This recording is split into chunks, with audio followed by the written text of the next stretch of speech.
Welcome to the Season 9 off-season, and what a season it was.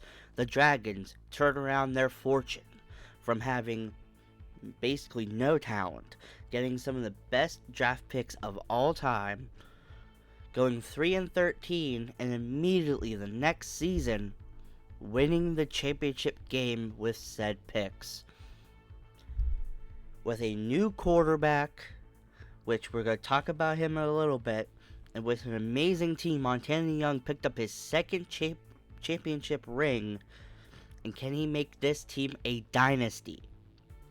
Now, how this is set up, we're going to do off-season stories, then the rules, then free agency, then the draft. So, without any ado, let's get this season, off-season, started. Now, I said how this was set up. I was editing this and doing my audio, and I realized I didn't even do the awards. So let's start off with the awards for this past season. MVP of the league is Rich O'Brien for the Revenge. And also Offensive Player of the Year goes to Rich O'Brien for the Revenge. Mainly for the fact that it could have been Nate Porter. But the problem is, Rich O'Brien was the anchor of the Revenge. They ran the ball through him. Now, did they take off a lot of years probably due to the amount of times they ran with him? Absolutely. But he was the reason why their offense worked this season, due to them running the ball so much and doing the play actions with Patrick Anderson. Now, here as well, if we look at Defensive Player of the Year, Blake Brooking for the Warthogs, I believe. No, sorry, it's for the Hawks. Brooking is an amazing linebacker. He is good in coverage, and he came out as basically not even a bust linebacker, like just someone to fill a spot. He really wasn't that great of a draft pick at the time, but ever since, he's been gaining and becoming better and better and better, leading the league in tackles for many years in a row. He's going to be put up next year. He's going to be really great on that defense. We look at Comeback Player of the Year. We look at quarterback Neve Watts. He had a very disappointing couple years with the Firebirds, especially last year. He came out with a really good start and then just failed the second half of the year, and they missed the playoffs. This year, they get all the way to the championship game and lose to the Dragons, but Neve Watts has been playing on a new level, and it's really interesting to see how he's grown as a quarterback. Now, Offensive Rookie of the Year. We got quarterback / CB Dan Dodds, who had taken this Monarchs team over, and they played pretty well, especially with a new quarterback and the lack of talent that they do have. Can he become better at both positions? We'll have to see in the future. And next, lastly, Defensive Rookie of the Year, linebacker Torin Black for the Condors. Like Blake Brooking, he did come out of the draft with some plus sides, but no one thought he would be Defensive Rookie of the Year. He's one of the best zone coverage linebackers and has really high potential to become better in this league, and it's crazy to see him win Defensive Rookie of the Year. Now, let's get the actual offseason started with the offseason stories coming up right now. We have many stories to go through, but let's go through the first two and the biggest two in this offseason. Number one, Rick Tempest, the former golden arm of the league. He retired from the Lightning. He did not like the way the team was going, but then he became the head coach of the Gladiators, even though he's going to be one of the youngest head coaches in the league. And his first choice is to bench McCurley, the starting quarterback who's kind of become a bust, and he's going to start himself at quarterback. Teams around the league are not happy about this choice, but our own rival, the Gladiators, will have Rick Tempest at quarterback. Also, number two, after winning the championship, Nate Porter has to get some surgeries. And when I mean some, I mean a lot, like 3+. He needed to get shoulder surgery on his throwing arm, elbow surgery on his throwing arm, and knee surgery on his right knee. We saw that during the season he was very inconsistent, and when he had time to heal, he was amazing, but when he had to come back over and over again after being hit over and over again, he wanted a championship, he fought through the pain, and he did, but what did that actually cost him? And also, not counting the numerous non-invasive procedures, the Hogs gave him up last year due to his possible injury history that was not uncovered during the draft. Also, he knew that he could survive one more season and gave it his all, and the Dragons are left with no quarterback for most of the season, so they're going to have to pick one up due to their backup retiring. And also due to some other events, like how we're going to go through the off-season rules, the Dragons are going to be kind of left in a pickle due to them losing Ezekiel Freeman, who basically led their defense in playmaking ability. So they have two big positions to fill at free safety and at quarterback, so we don't know what they're going to do this offseason. And it's not listed here, but another story is the fact that due to the new rules that we will be getting into, teams are not happy. Owners are not happy. The players are ecstatic to the new rules. They get paid more for longer, but the problem is teams are kind of stuck with their players until the players want to leave and or get randomly picked to leave. And again, I'll get into that a little bit later. And because of this, certain teams will be offloading their players in the coming seasons, especially next season. And teams like the Condors, like the Hawks, also like the Monarchs, teams that are fledgling, they're not doing well, who are trying to build through the draft but just can't. They have a shot at getting some amazing players, and due to this league not being like any other league where quarterbacks just randomly come up on the board, it kind of helps to build your defense first, to try to build a good receiving core, then getting a good quarterback. Hell, as I just said, Rick Tempest, the new head coach of the Gladiators, is now putting himself as starting quarterback. Now, he's better than Dante McCurley. I firmly believe that on a, not even at an athletic level, because obviously not, because McCurley's one of the fastest quarterbacks in the league, if not the fastest. But Rick Tempest has a good mind for the game, and even though he doesn't have his golden arm, he's going to bring his zone run offense that he perfected with the Sailors many years ago when they won the championship. And with these teams that are fledgling, like I said, they're going to be buying from teams like the Walleyes, the Tigers, the Bullheads. Even the Stallions are going to be buying, from teams. Even the Blackbirds are going to probably lose some people. You can't just keep people unhappy anymore.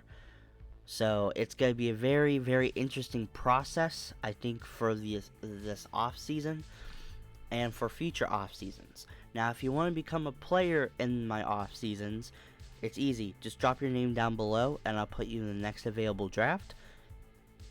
Also, you can go through my Discord, and there's a way to do it through that as well. But now, let's look at the off-season rules. Every team loses a random star player. It's put into a random generator, and so every team now, we won't really have many seasons. I mean, we still probably could, but we won't have many seasons of there being like 6 free agents, because not every team is not going to give up their draft pick. And what I mean is, they can use the draft tag to keep the player.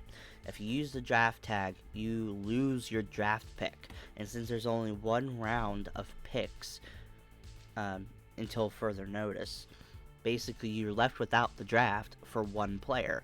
Now, if it's your star quarterback, makes sense. But if it's some star running back or star receiver, even, you could probably just let them go. And we're going to be going through the free agents here in a bit. Now, also, I didn't write this down, but if your team has many spots to fill, and because of many players retiring, or if, let's say, you use your draft tag on a player, but then you have to trade to get back into the draft, or something along those lines. If you have many players, or if you just trade away people, right?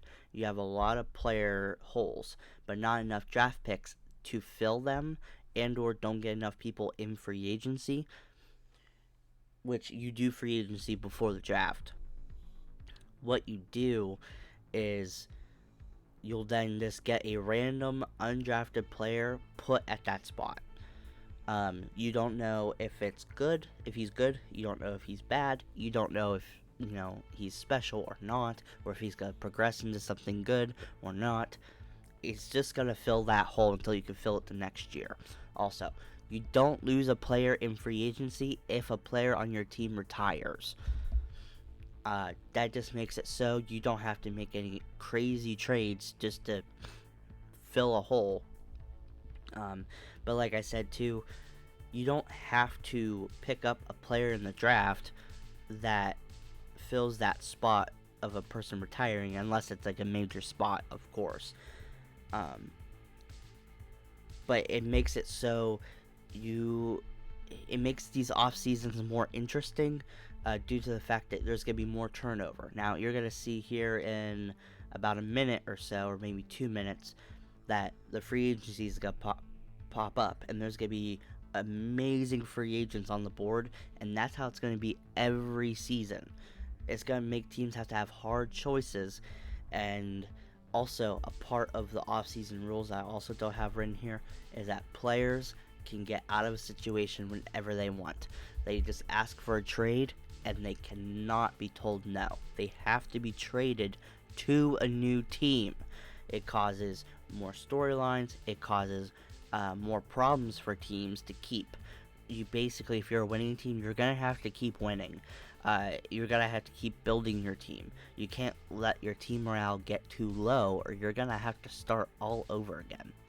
And then starting next season, I believe, next off season, we're going to introduce future picks. We couldn't do it this draft, but next draft we will, and we're going to have picks being able to be traded all the way to season 15 of the draft. And like I said, if you want to be able to be a part of the season 11 draft, so not next off seasons, but the off season after that, like I said, drop your name down below in the comment section, and I'll add you to the next draft available.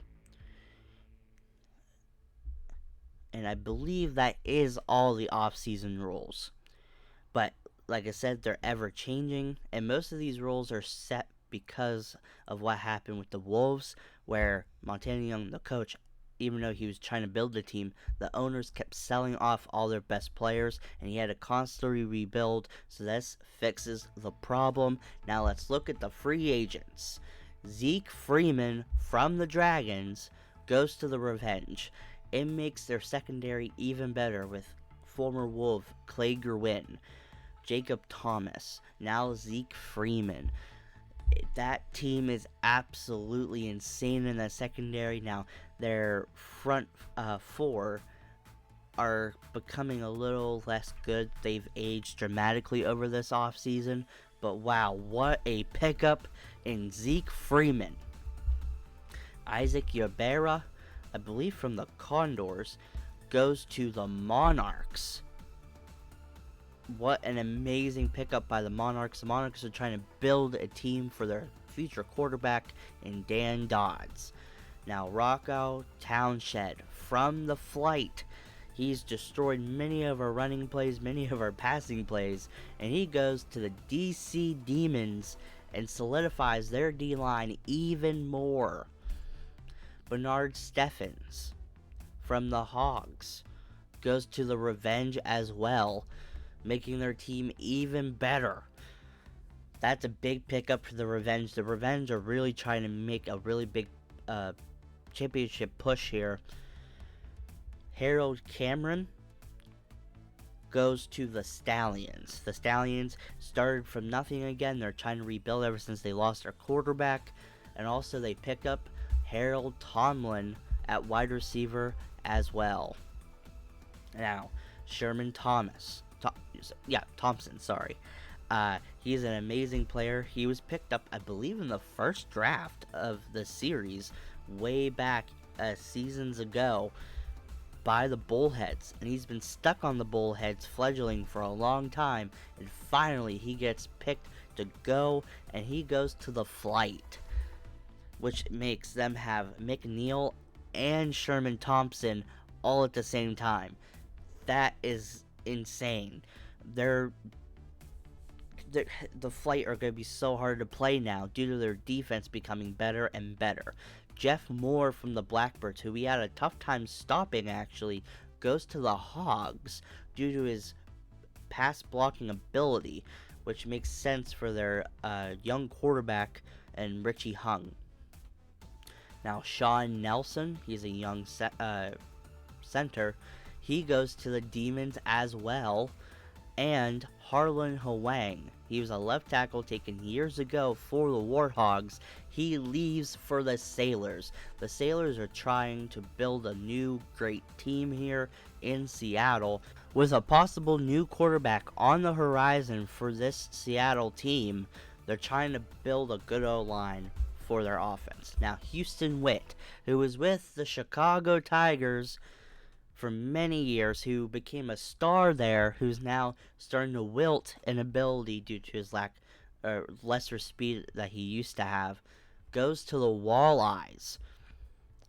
The Hogs had a chance to get Houston Witt, but they went for the less talented, but more fitting into their system, Jeff Moore, and Witt now goes to the Walleyes, so they have even more speed on that offense. So the first half of free agency has been crazy. Some big names, some not so big names. But some of these teams are making some major pushes for a championship. Now, we look at the right side. Calvin Farmer from the Demons. He leaves and goes to the Hogs.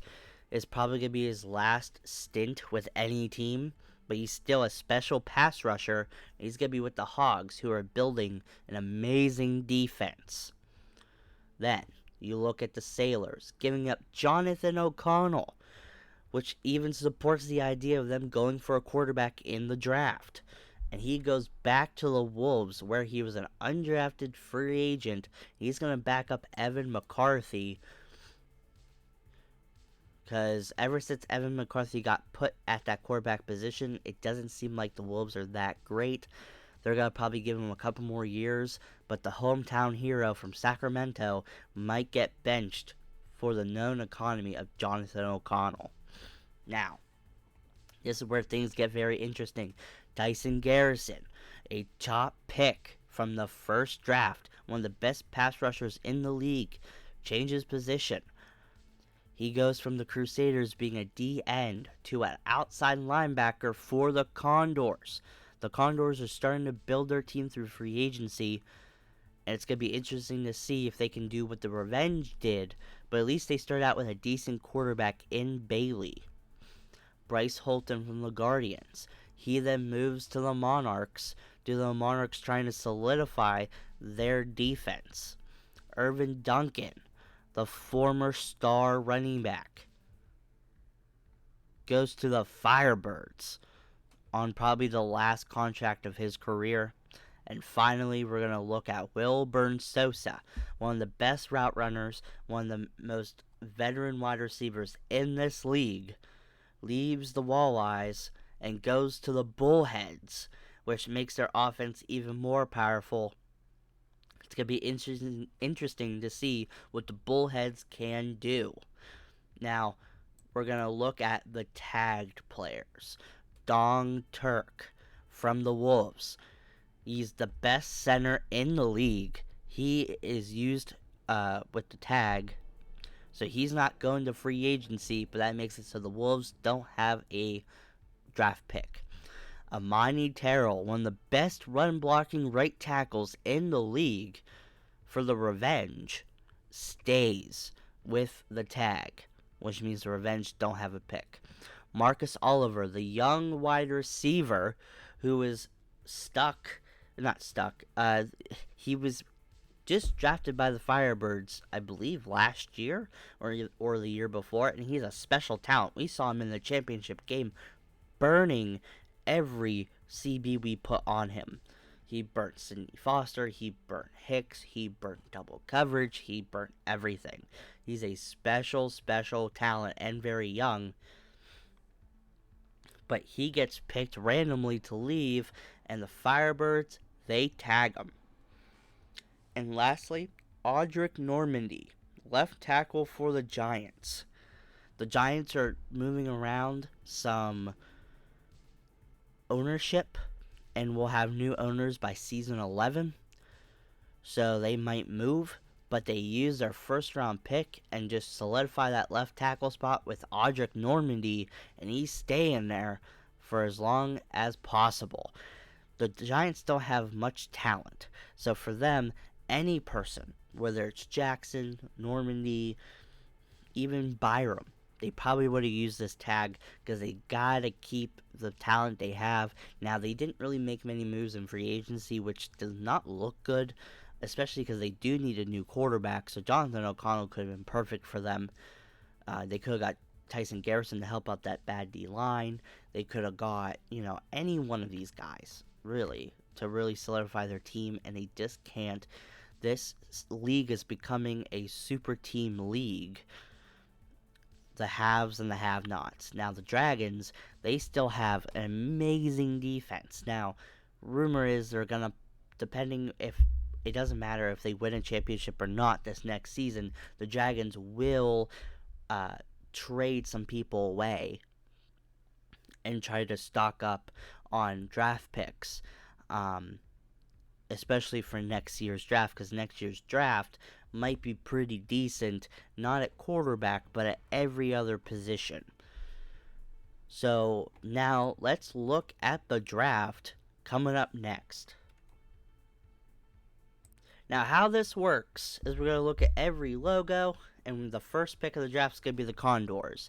Some of these players, as we saw in the draft analysis video where we looked at some potential players being picked in the draft, only those players will have separate cards that we can look through and look more deeply into.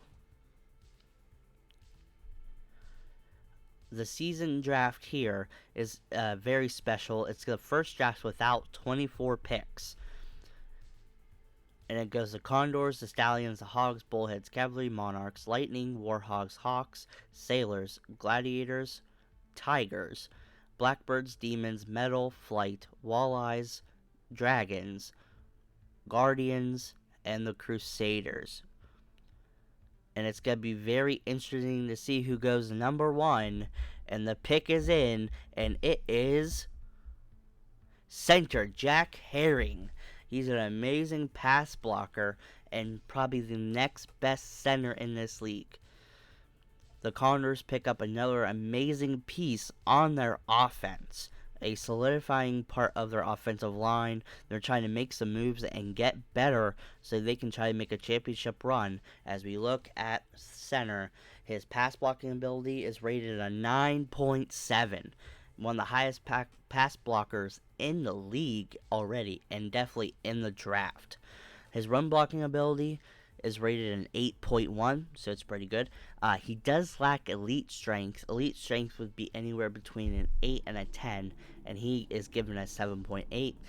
Now, his consistency is a 10, and his leadership is a 10, which makes his average grade of talent a 9.1. He's probably going to be one of the highest averaged grade of talent at 9.1. And due to him being a center, that's going to be very helpful on that O-line to try to build it out for their young quarterback, Bailey, who is a pocket passer. He lacks supreme arm strength, but he does have a good mind. He's a very high floor, low ceiling prospect, but Jack Herring in the future could be a gold center. His potential is off the charts, and I'm excited to see who's next. With the second overall pick in the draft, the Stallions pick up linebacker Josh Peterman. Now we don't have his numbers in since he's a lesser known prospect, but the one thing that's known about him is his potential and his pass rushing ability. He's a 3-4 linebacker that's going to come off that edge, and he has the ability, due to his agility, to play coverage. Now, does his coverage ability lack? Very. But they're going to try to build that with him. He's a very big project player, but Josh Peterman has a solid chance of becoming a solid linebacker for this bad Stallions defense that really does need linebackers. And like I said, he's an amazing pass rusher, and his speed is good as well. Now, he's no Tyson Garrison, he's no Myron Draven or anything, but he's a good linebacker. I wish, he was more known, and it's actually kind of a surprise that he's picked over some other linebackers in this draft class. I guess because his ceiling is a lot higher than many other players, but still, he is a project player.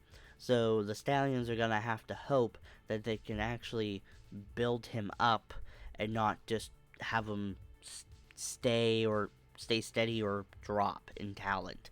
That's a very scary pick. I hope it works out for the Stallions, but let's move on to the Hogs. Hogs, with the third pick in the draft, pick up Carlton Banks from the Discord. Thank you for dropping your name in. If you want to join, drop your name in the comment section down below, and or in the Discord you can drop your name and position. And lastly, in my Patreon, if you subscribe to any levels of it, you automatically get a player. Now, he's a linebacker, and he's overall an amazing linebacker with an average grade of 8.1. And it's because his run stopping ability is an 8.3. He's an elite run stopper, and that can potentially jump up to a 10 in the future depending on how he plays. His coverage threat ability is a 6. He's better than average, but he's not that great of a zone linebacker, sadly. He really does need help in his zone coverage, but with his potential being so high, I won't be surprised if he'd be able to fix that. His pass rushing ability is the same. He can blitz, and I believe the Hogs do have a 4-3 blitz defense, if I'm not wrong. So he might be set in on blitzes, and he does have the ability to do that. But for him to be a 3-4 linebacker, where he would need to blitz almost every play, that wouldn't work. Now, luckily, he's not in that type of system. He'd be an amazing middle linebacker, but I also think they might have him at outside linebacker. And lastly, his leadership and his consistency are 10 and 10. You're going to notice that in a lot of the top picks that are going to be like that, and he is a leader. He's going to pump up your defense, and the Hogs, who are trying to build defense first, holy mackerel. Like, they're going to be such a hard team to face. They're going to be even better than the Gladiators this coming season, it looks like. And now, let's look at the next pick in Corey Mills, who is a surprise pick. And it's because him and his teammate in college, Sherrard Sutherland, who is the better CB, who overshadowed Corey Mills for his whole college career, got injured last year, or for the whole year last year, and no one knows his injury problems. So Corey Mills showed up in college being an extreme playmaker, and now he's here, drafted by the Bullheads to try to cover up for Sherman Thompson leaving. He's a good talent. I would say he's a little overdrafted here at an average grade of talent at 6.4. And if you look into it, his coverage is a 7.1, which is better than average. It's in between elite and average. His slot ability is a 7.2, and it's because of his size, his speed, and his good, decent tackle ability.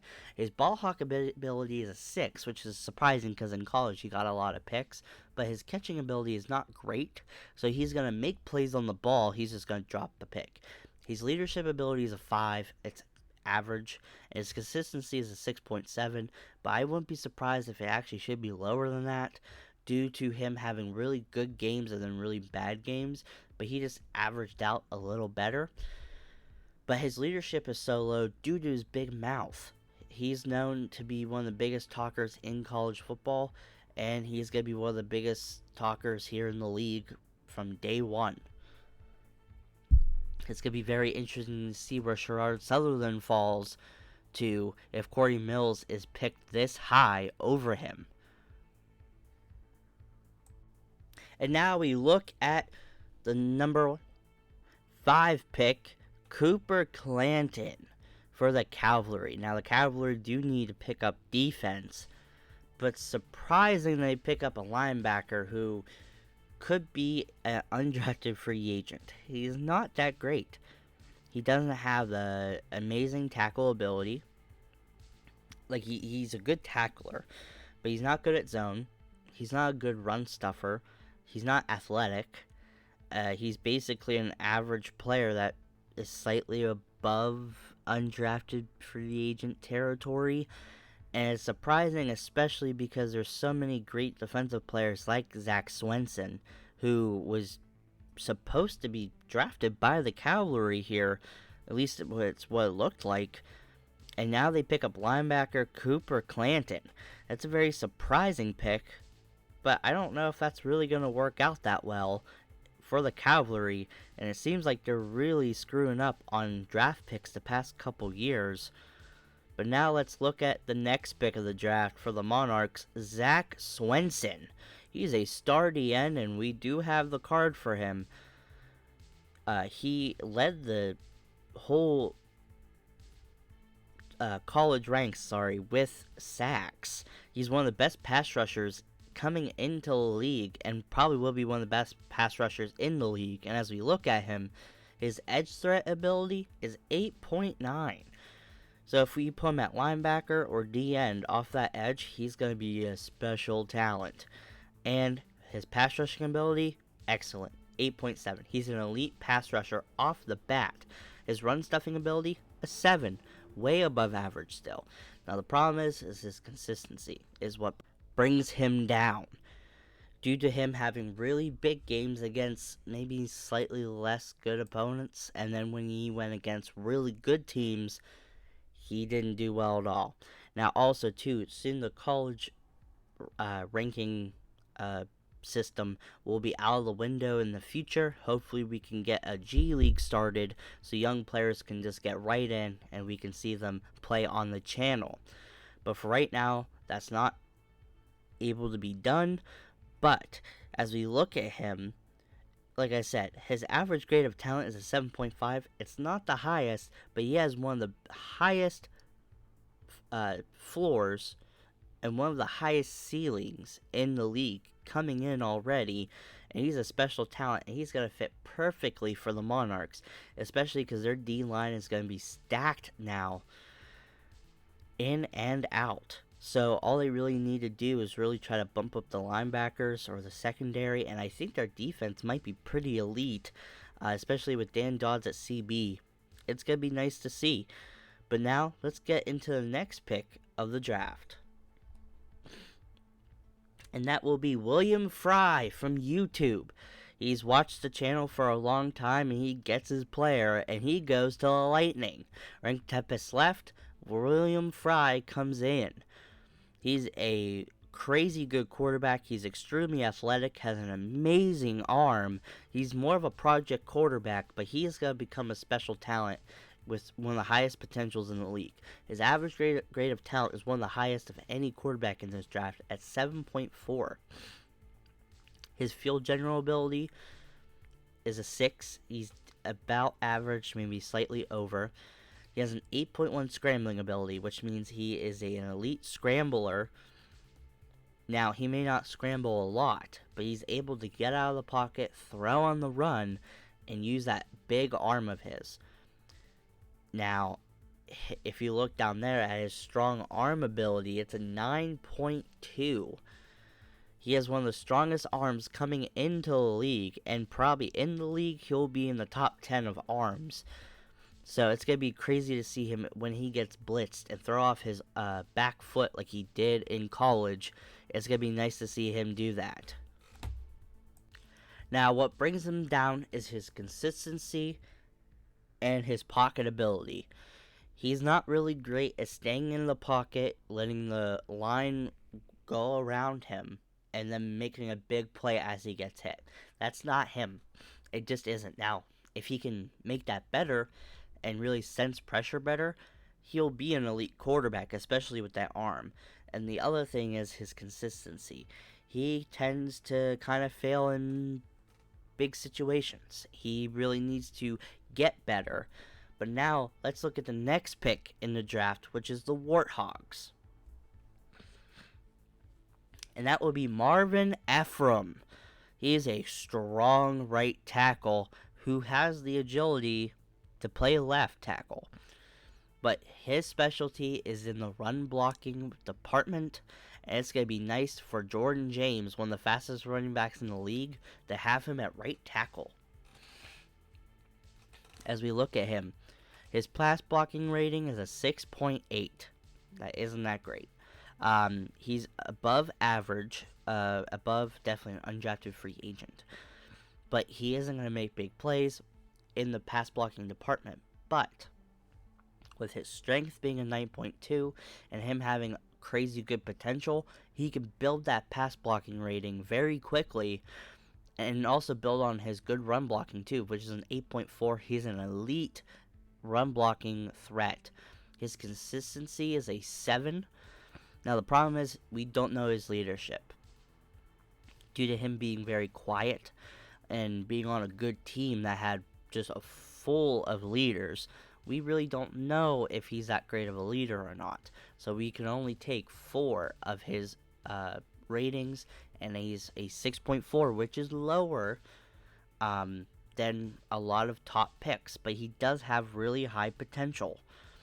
He has a chance, especially with Jordan James running behind him, to be in one of the best running teams in the league if they just ran the ball more and not trying to force it with their quarterback. But that's going to be up to the Warhogs to see if they can actually build this jacked beast in Marvin Ephraim. Now let's look at the next pick in the draft. That will be the New Jersey Hawks, which they have basically midway through the draft. They pick up Daniel Turner, wide receiver. He's a crazy good wide receiver. One of the best route runners in the league coming in. He'll be one of the best catching ability in the league. Now let's look at his card here being the top wide receiver picked in the draft. His average grade of talent is a 7.9, and what really helps him is that 9.6 route running ability.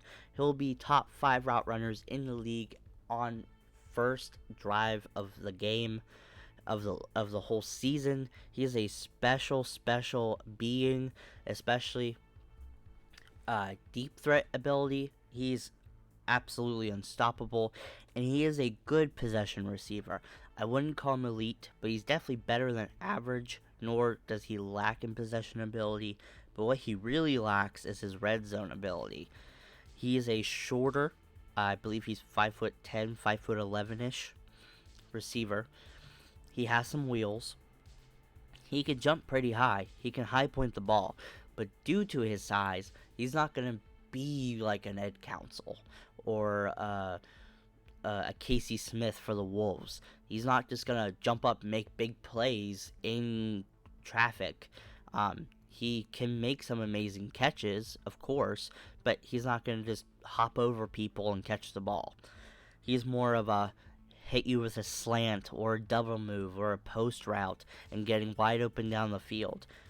Now, I believe we faced the Hawks this season, so it's going to be really hard to see if we can even keep up with Daniel Turner due to our lack of awesome ability at CB. Like, we have Sidney Foster, who does have some tight hips, which is a problem. He kind of gets beat on double moves a lot. And then we have Corey Hicks, who's a 20-year vet, who's old and slow. So it's going to be hard to see who we can get to have Daniel Turner picked up. And now the Seattle Sailors pick up quarterback Lynn Campbell. When you knew they were going to get a quarterback, they got rid of Jonathan O'Connell. Now, he is the second oldest quarterback in this draft, so he's not going to be becoming a better talent as the years go on. But he has an average grade of talent as a 7.6. And if you see some of these abilities, like his scrambling ability being a 3, and his strong arm ability being barely better than average at a 6.3, that's where his faults lie. He's not very athletic. He's not like William Fry, who is a project quarterback that you can mold into this amazing talent. He's more of a day one starter coming in. He's going to take your offense and he's going to roll with it. He ran a pro system in college. He's an amazing player. His leadership is a 10, and his consistency is a 10. He was one of the most consistent quarterbacks. He was one of the best leaders, as we saw, taking his team to wherever he needed to go. His pocket ability is amazing. He's able to move his feet and really sense that pocket around him. And his field general ability is great. He can really look at the coverages, really identify them, throw perfect, accurate balls when he needs to. He's an elite field general quarterback. He's going to be coming in as a top 15, a top 20 quarterback from day one, which is going to be quite insane, since we don't really see that often with quarterbacks, especially anymore. We don't really have the Ryan Humes or the Patrick Andersons coming in and just being perfect. And now I'm not saying Lynn Campbell doesn't have his drawbacks. Like I said, his athletic ability, but he's going to be a really good talent. And now we're going to look at Gladiators. They pick up Musabi Hunt, which is insane, because everyone said that they were going to pick up Lawrence Hackney, who's one of the best players in this whole entire draft, and due to him being a running back falling here. But now Hackney has fallen even more, and Musabi Hunt is taking over the draft prospects here. His power ranking is an 8.2. He is going to be straight up an elite power back from day one. Now, he is faster than Lawrence Hackney, and even though he's not a better power back than him, he can gain more velocity, and he can be kind of hard to tackle due to his size. His receiving ability is slightly better than average. He can catch the ball, and due to the Gladiators needing a new running back, that's how Rick Tempest wants to run. He wants to run the ball more, even though he has the two best receivers in the league. Now, where Musabi Hunt falls is his leadership is an unknown, so we couldn't take that into the total number. His consistency is slightly better than average, and his elusiveness is average at best. He can be very elusive, but you have to find a very unathletic, very bad tackler for him to look elusive. He's just gonna try to run forward and run right through you, and maybe make a juke move to find a hole, but it's gonna be really hard for him to find the hole. He's a project running back, and I think this is a good pick, but they should have picked Lawrence Hackney, because now he's gonna fall to a really decent team, and the Gladiators are just gonna have Musabi Hunt, who's gonna be good, maybe good in the future, but not good now. The only, I guess, plus is he has less years of playing football, but still, that isn't a reason to pick him over. And now we see the Tigers, who have Electric Johnson at quarterback, pick up running back Lawrence Hackney. He should have been picked with the Gladiators. I don't know what the Gladiators were thinking. Somehow Lawrence Hackney falls all the way to the Tigers, and now they have a two-head rushing attack with Electric Johnson and your boy Lawrence Hackney. He's the best power back in the draft with an 8.9. Now, does he lack the speed of a Masabi Hunt? Yes. And he also has a lot of yardage under his belt? Yes. But he is consistent. He's going to give you the 3 or 4 yards. He's going to be a really good leader. Now, Electric Johnson, that was his problem coming out of college. Now, we see Electric Johnson being a really good leader with the team. Now, we're going to have 2 leaders on the same page directing this offense. The Tigers, if they can build more, this team's going to be very special.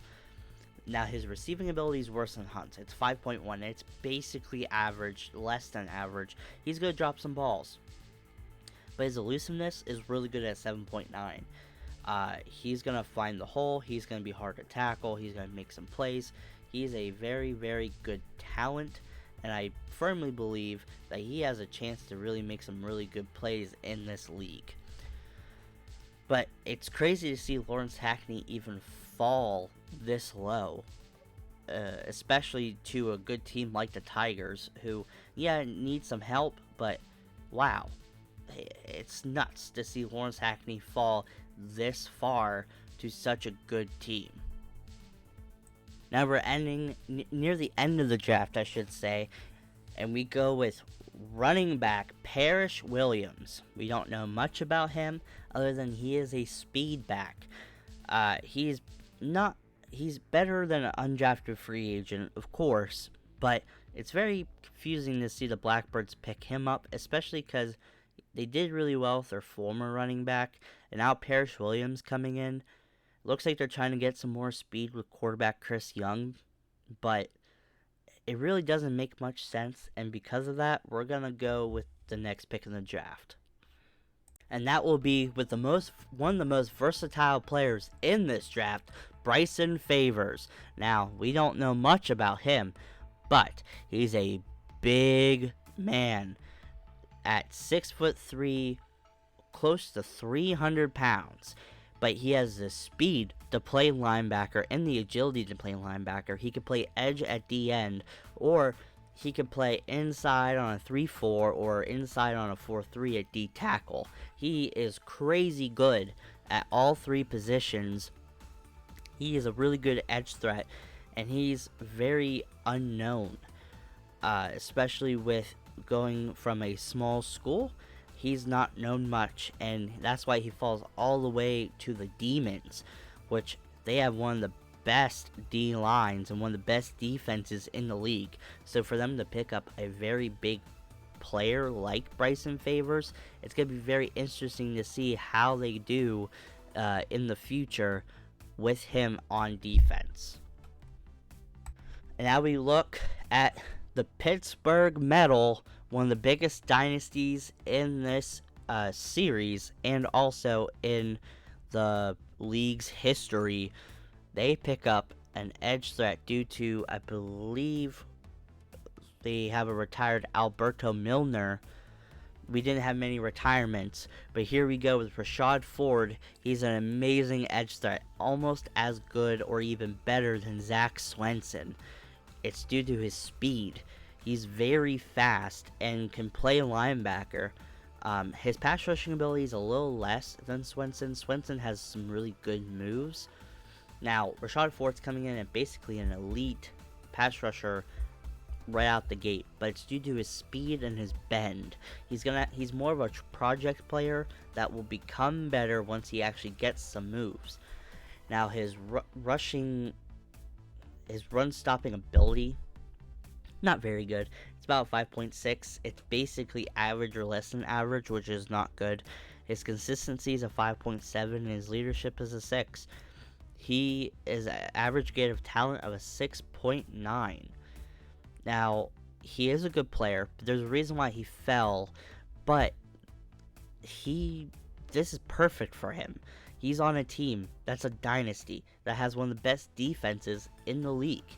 Even if their defense is starting to become one of the most expensive teams by themselves in the whole league, the fact is that they can build players, and Rashad Ford is going to be the next player to be built into a star player. So it's going to be very exciting to see how this player can be shaped and formed into a special talent and become maybe a 20-year vet down the line. Now we look at another versatile threat on the D-line, Joey Gentry. He can be on the inside on a 3-4, he can be on the inside of a 4-3, and he can play a little edge. But we don't have a player card for him, but what I do know is that he's super strong, but he's short. He's very small at D tackle, but he's going to rip right through any D-line, or O-line I should say. And the scary part is, he's taking over Rocco Townshed's part in the flight. And so Gentry has the potential of becoming a gold player very quickly. And for us to have to face them 2 times a year, possibly 3 times in the playoffs, this may not be good for the Dragons, but this is a hell of a good pick for the flight. Now the Walleyes, they tried moving up over the Hawks to pick up Daniel Turner, and they could not. So they had to pick up the second best wide receiver in the draft, Cedric Mundy. He is a speed threat. He can get open down the field. He's a fast player, but he's kind of an undrafted free agent ability type player. He lacks potential, and what he lacks in potential, he makes up in consistency. He's an okay route runner.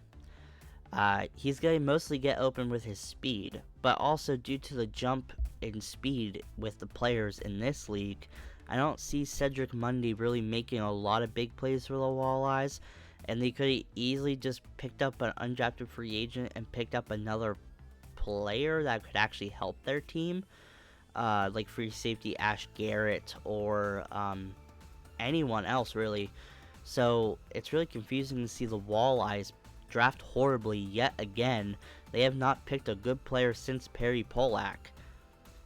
It's going to be very confusing to see where they go from here. Dragons could have picked a quarterback, but they did not. They have the next pick, and they pick up Ash Garrett from the Discord. He put his name into the draft, and here he is, free safety for the Dragons. He has a big hole to fill with Ezekiel Freeman gone. Now, Garrett is not a playmaking type free safety. He's going to make some decent tackles. He's going to probably play some decent zone. He's more just going to try to cover that part of the field, which is usually the middle part of the field, because the Dragons run a cover 3. But he's not going to make any amazing plays like Ezekiel Freeman. But he is a project player, so we don't know how Montana Young does with free safeties. We see him kind of make older safeties look really good, so it's really cool to see a younger free safety come into the Montana Young defensive scheme and see how he can build upon that. Now, there were thoughts that Sherrard Sutherland might go undrafted, which would have been awful, and the Walleyes could have picked him up. You know, the Blackbirds could have picked him up. Any team could have picked up Sherrard Sutherland, and he would have been a steal. But due to his injury concerns, he falls all the way down to the Guardians.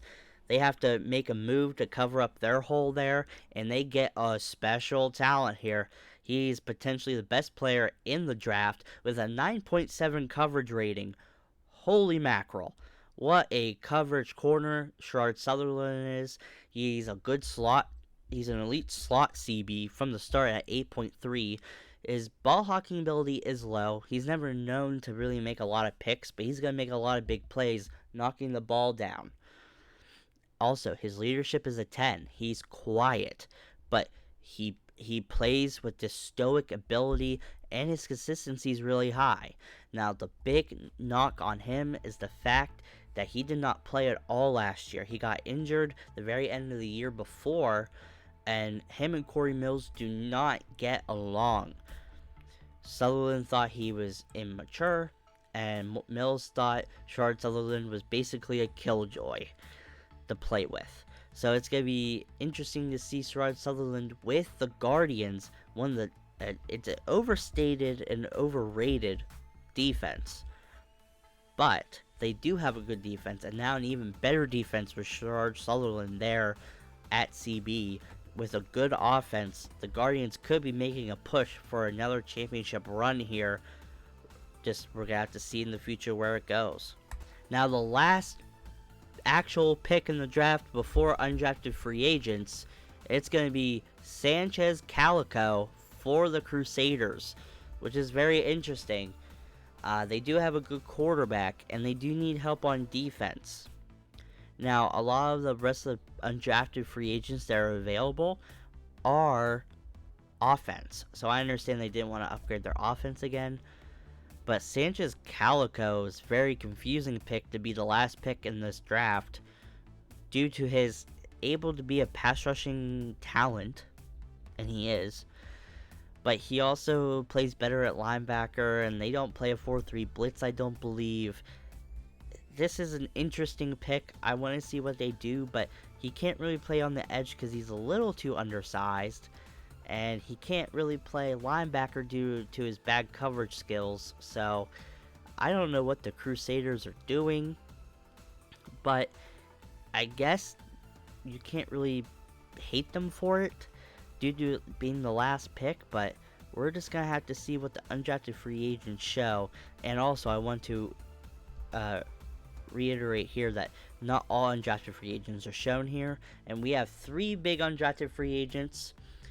And first of all, let's talk about the one that's not shown on here, and that's Rich Lawrence. He got picked up by the Dragons to be the backup because Cusco retired.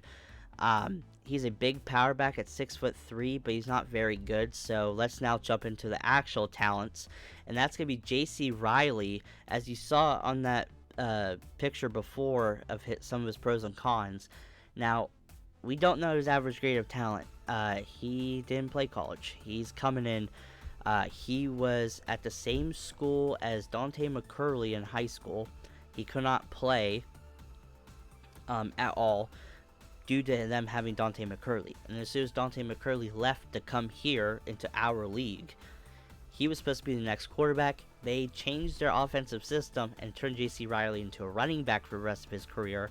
So he didn't go to college. He's just been working and just playing in off little leagues. But he's now an undrafted free agent for the Dragons.